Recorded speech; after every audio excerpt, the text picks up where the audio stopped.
തൻ്റെ സൈന്യം പാണ്ഡവരോട് ഏറ്റുമുട്ടി പരാജയപ്പെടുന്നു എന്ന് മനസ്സിലാക്കിയ ജയദ്രഥൻ അവസാനം ദ്രൗപദിയെ തൻ്റെ തേരിൽ നിന്നും താഴെ ഇറക്കി വിടുന്നു.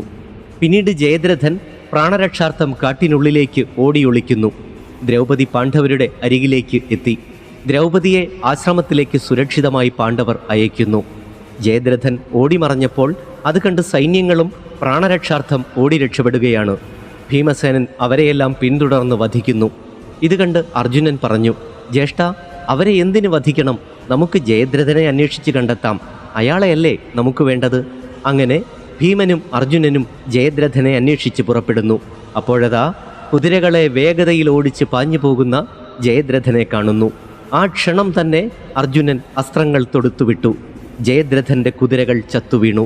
അപ്പോൾ ഏറെ ഭയപ്പെട്ടു പോയ ജയദ്രഥൻ ഒളിക്കുവാൻ ഇടം നോക്കി കാടിനുള്ളിലേക്ക് പായുന്നു. അർജുനൻ പിന്നാലെ.